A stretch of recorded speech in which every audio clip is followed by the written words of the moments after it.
Good evening. We bring you the latest in the world of sports. I'm Paulo Del Rosario. We give you the conversations you want to hear from your favorite icons and athletes. I'm Diego Dario. And in tonight's Game Plan. Gilas Pilipinas opens their 2022 FIBA Asian Cup campaign against Lebanon tonight. We'll break down their keys to winning along with our national squad's key players. And we'll catch up with the PLDT high-speed hitters to talk about their first victory in the Premier Volleyball League. Buckle up, sports fans. Let's get in the game.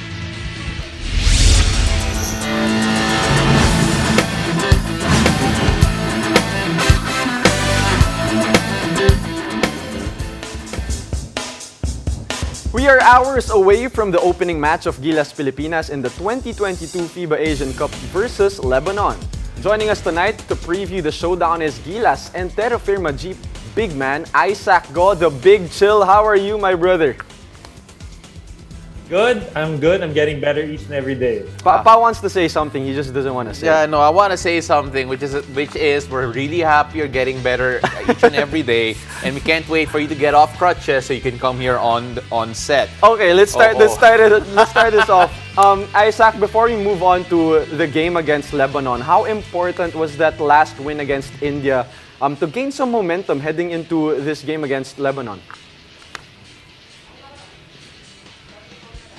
Of course, when you like Diego, you would know when you in a season, when you pick up one win, building up for the next in the season, it's very important because it gives confidence, it gives the players some momentum, especially those who played well, and at the same time, there's those lessons which you're able to carry on to the following games.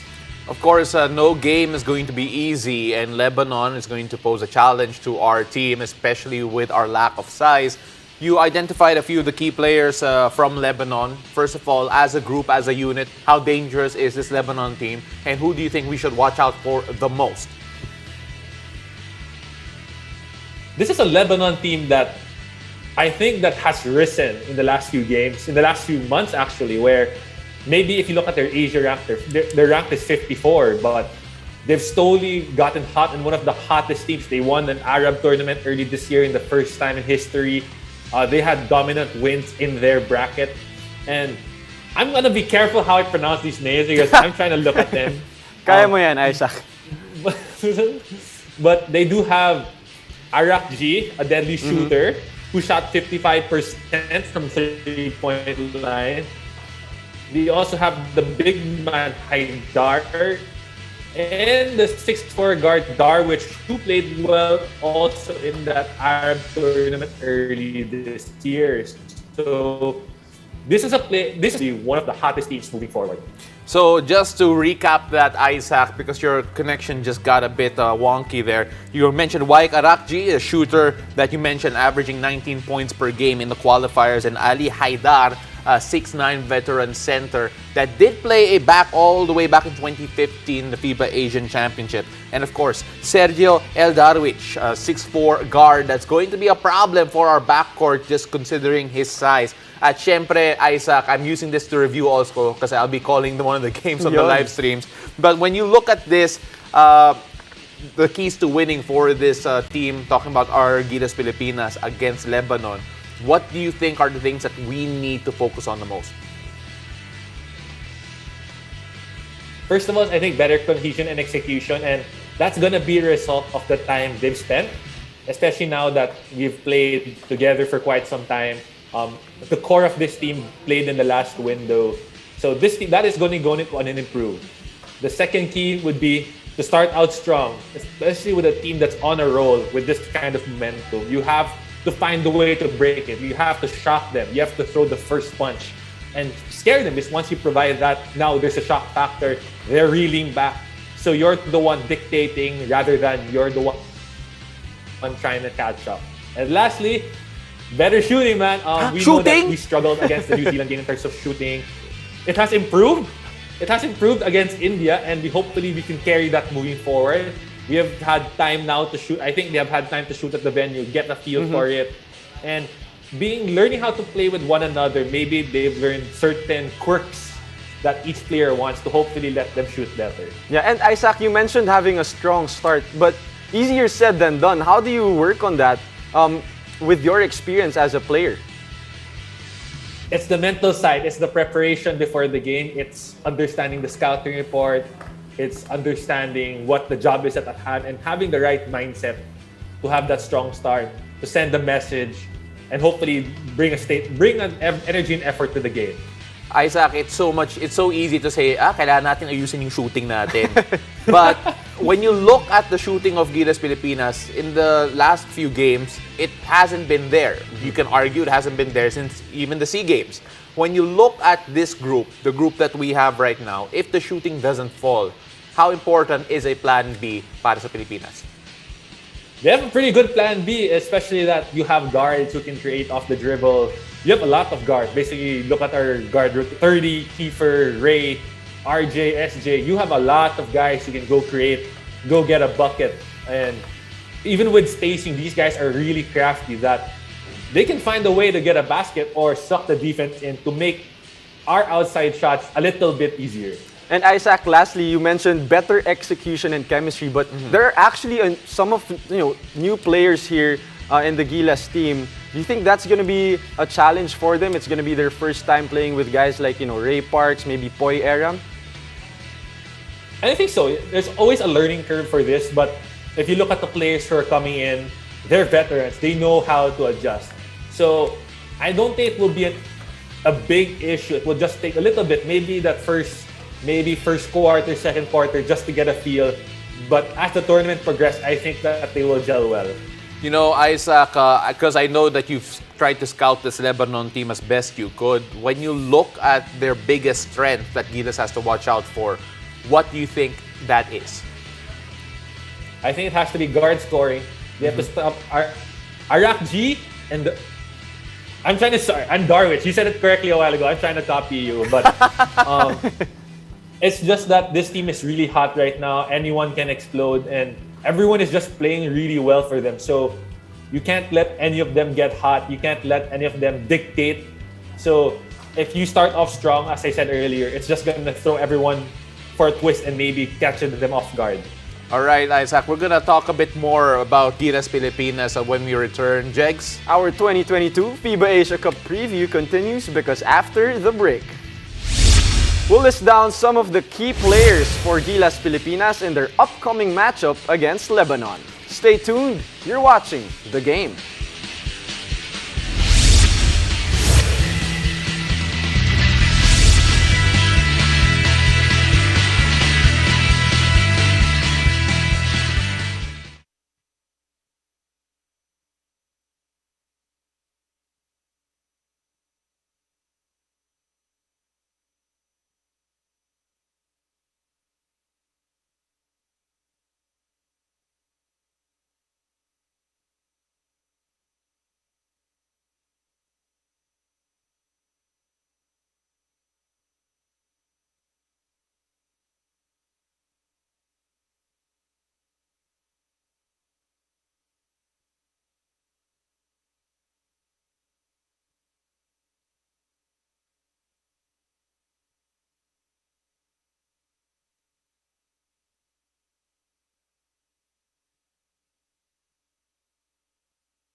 Welcome back to the game.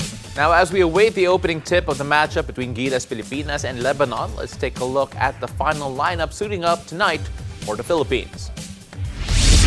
Again, no Dwight Ramos as we mentioned before, but you have the likes of Ray Parks coming in, Poy Eram giving us some size, and of course, there's going to be an interesting lineup here that Coach Chot will have to pick from, especially when we hear the reports that Nargia Barrientos might not be healthy for this one. Still with us to talk about the key players in tonight's game is the Big Chill himself. That's just a name, but he's really not that chill. Isaac, go! All right, Isaac, no Kwame, no Dwight Ramos. All of a sudden, it's a much smaller team. There's a few reinforcements from our brothers from the B League in terms of Ray Parks, Kiefer Ravena coming in, of course, in 30. When you look at what they provide, what is that? Sorry, Isaac, you're on mute right now. Sorry. All right. I'll put Ray Parks and 30 together. Okay. First of all, it provides do-it-all forwards. You have two guys who can come in who can do a little bit of playmaking, who can do a little bit of scoring, can play defense, can create. So having those two guys in there, it just yes, it's a loss, a big loss when you lose Dwight Ramos, but you have two highly capable do-it-all wings. So it's not a step down. I would consider it actually a step up to have these two guys come in. Yeah. With the absence of Dwight. And when you talk about Ray Parks, I mean, I was teammates with him back when he was still in the PBA. He's a guy that can really have a threat off the ball and on the ball. He's probably one of the best shooters if you check the stats in this team when you go catch and shoot. So Ray Parks will be a great addition to this Gilas team. But let's talk about your next player, Isaac. Renz Abando. He's actually been playing well here for Gilas. This might be my only hot take ever, but Renz Abando might be the best shooter right now in Gilas as a pure shooter. Ooh. And not only that, for a two guard, he actually provides a lot of athleticism. He actually provides a rim threat where now you have weak side cutting, lob threat opportunities, and that's a guy who comes in and if he can get one dunk, just provides so much energy for the team. But his bread and butter is gonna be that three-point shooting. Alam mo, Isaac, kung 1 of 10 siya mamaya si Renz Abando, I will call you out on air. All right? Just because you mentioned that. Well, nakalaban ni Isaac si Renz Abando. Oh, well, yes, okay. Understood. But you look at his size, and I think not a lot of people talk about yung size of Renz Abando, both defensively and offensively. What else does he provide apart from the shooting? Because obviously, when you have someone with that type of athleticism, with that type of makeup, physically, he can do so much more for Gilas Pilipinas. We know that he's not the biggest guy out there, so physicality is not going to be there. But we know he's quick. He never gives up on defense, and he's just relentless on that position where he may be bumped off by these bigger guys, but he's going to stay in front of them. He's going to be able to challenge these quick guards. And that jumping ability, man, can help challenge shots at the rim, rebounding. It just helps if you have a guy like that on your team. And when you talk about Renz Abando, he's a good off-ball player, if you agree, Isaac, because he has that quick catch and shoot, maybe off staggered screens or off-ball screens, right? But let's talk about this new guy not the new guy, but with this team, Poy Eram. Yeah. Without Ange Kwame, how important is Poy Eram's role gonna be here for Gilas Pilipinas? You put it right there. He's not the new guy. He's been part of Gilas for the longest time. Yeah. He's gonna come in, and we know that he may not have had time to gel and to practice as much, but the experience, he's played in so many different tournaments. He's got that experience in his back pocket, and he'll provide size and shooting in the big man position where we knew that when Ange got out, we knew that our big man rotation was a little bit tight, but having another guy come in, Poy Eram, who's big, who can shoot the outside ball, just gives the coaching staff another option out there where they can go too big. They can go even ultra big where they can put, let's say, Gio, Poy, Carl out there, or they can go smaller lineups. So it just gives them a little bit more flexibility, and he provides shot blocking and guard on the perimeter and that three-point shot. You talk about veteran presence and leadership as well for Poy Eram, and obviously that would be felt most by the big men trying to learn off him. how big is it for a guy like Gio Chu to be able to learn from Apoy Eram, who's been to a World Cup, who has been in numerous preparations for Gilas Pilipinas, and understands the pressure of international basketball? It's a big, because you can't pay for that experience. You can't just go out and, okay, I want to practice against these World Cup teams. You just can't do that. So the next best thing is to talk to someone, talk to people who've been there, to watch them how they work, and to see why they're so effective. The reason why Boy is so effective in the international game, because he's able to do so many little things. He's able to run the floor, protect the rim, switch on ball screens, roll, pop, hit the three ball.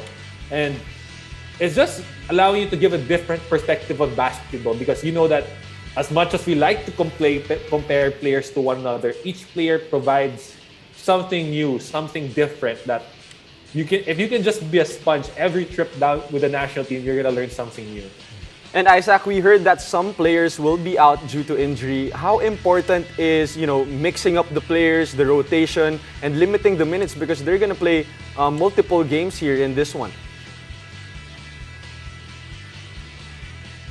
First of all, you only have a 12-man lineup, so that's already scarce compared to the 15 we're used to. And not only that, as you said, you're playing every other day.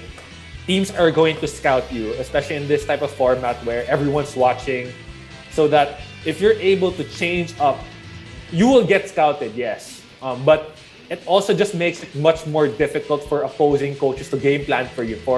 Instead of game planning, let's say, for 8 guys, you have to game plan for all 12. Yeah. You have to scout all 12. You're just gonna try to make it a little bit more difficult for the opposing teams by changing up your lineups, providing different looks. And that's gonna be a big factor, and I think this team can do that. Isaac, we really appreciate all your insight. And again, we love talking hoops with you. Can you please do it here in person? Get off your crutches. Finish your rehab. All right? And please get well soon. Thanks, Big Really Chill. appreciate you. All right, so hoop fans, Asian basketball continues in Jakarta. 16 teams, including our very own Gilas Pilipinas, will aim for supremacy in the continent. Now, which country will reign in this clash? Catch the FIBA Asia Cup 2022 from July 12 to 24, live on One Sports and One Sports Plus. After the break, we'll check in with the PLDT high-speed hitters about their strong start at the PBL Invitational Conference. Stay tuned. You're watching The Game.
back to the game.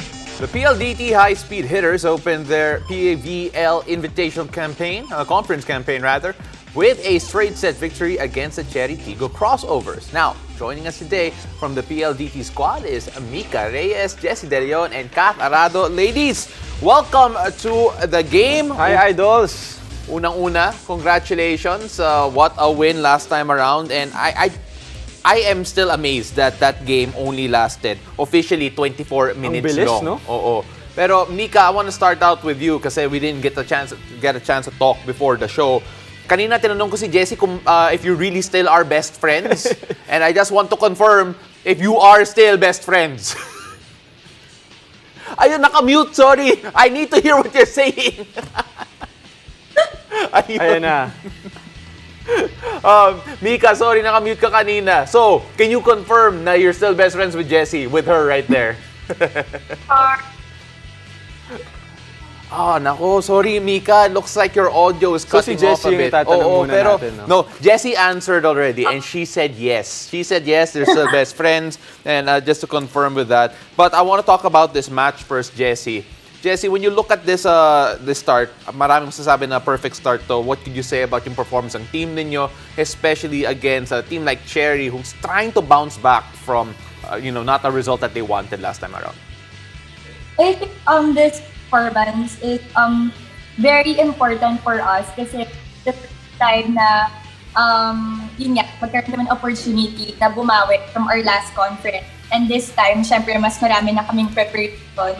So, talagang naging importante to sa amin para mapakita ko ano yung mga pinaghandaan namin during off-season.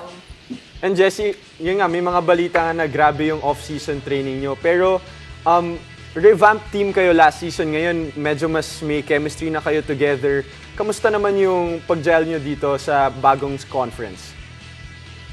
This time, we keep better chemistry na. Kasi, from our last conference, I think the conference started around Feb, no? March. So, kahit sabihin natin 2 months din yun, it's really a small time para prepare, especially lahat kami halos bago. So this time, better na yung pag-gel namin. Not only inside the court, but also outside the court. So, yun. Salamat. And of course, Kath, we talked about yung preparation ng PLDT. We heard rumors that there were 5-hour training sessions. Hindi ko alam kung totoo yun. Pero Kath, anong masasabi mo sa preparation ninyo? At nagbuo nga ba sa first game ninyo yung preparation ninyo? Confirm ko lang yung part. Totoo po talaga. Sorry Kath, medyo nawawala ka rin yung audio mo. But then, of course, could you tell us a bit more again? Subukan natin ulit about how much yung preparation nyo actually resulted at sa panalo nyo dito in your first game. Ako, yung preparation ko kasi talaga ko hard talaga compare last conference kasi ngayon kasi talaga lahat kami natutukan talaga ng mga coaches. As in yung maliliit na bagay, kahit yung mga basic na talaga tutukan talaga ng mga coaches na to the point parang hindi na bago sa amin, pero parang bago yung katawan namin. Siyempre, parang kung totoo sa yung basics, parang natamit, pero kailangan pa namin, parang hanapin kung deep confidence, affect namin siya with the help ng mga coaches, mga teammates ko na din talaga, periodado din. So, take put din talaga paghirap namin mabot. Alright, so we're gonna try and get that cleared up here. Pero Jeg, let's try with Mika again. Mika, so we're talking about preparation, right? And parang kitang-kita na nagbunga talaga yung preparation mo. Grabe yung game mo last time. You had 15 points and parang ikaw na yung primary scorer here for your team. Kamusta naman yung parang role mo na to dito sa PLDT? Alright, sorry Mika, I think you're on mute again. But let's try that again. Ayun, subukan natin ulit. Obviously, the scoring role is going to be moved around dito sa PLDT. Last time, you top scored para sa PLDT. Can you tell us a bit more about that? At dagdag effort ba talaga yon in terms of being able to carry the scoring load para sa'yo?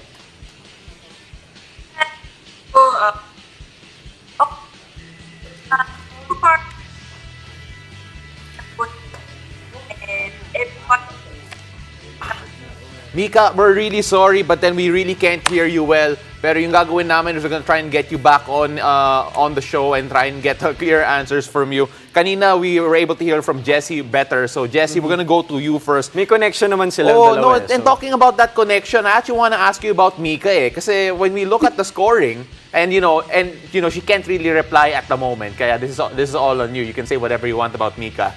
Pero, Jessie, when you look at yung performance ni Mika, what does it say about her, especially with how the team has been performing, or at least based on the first game? At syempre, how much better can she be as the conference goes on?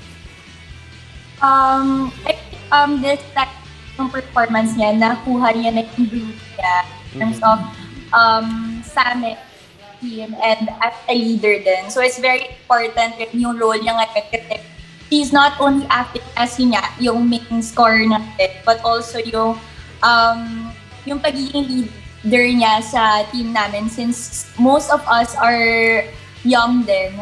So yeah, I think okay din to na mag-boost rin ng moral niya para sa mga susunod na games namin. Isa rin siya sa mga aabangan ng ibang teams. Absolutely. With a lot of pressure, syempre, I'm sure we've seen Mika rise to it, and we're going to see the rest of the team rise to it also. Again, girls, sana next time we'll have a opportunity to have you here in studio para wala naman lag. Oh, and good luck next game. Creamline ang kalaban nila. So I'm sure you guys are excited for that. Thank you, guys. Thank you, ladies. All right, so we'll try and have you again next time. Maraming salamat ulit. And thank you guys for joining us. I'm Diego Dario. Catch us weeknights here on One News, One Sports, and One Sports Plus. I'm Paul De Rosario, and this has been The Game.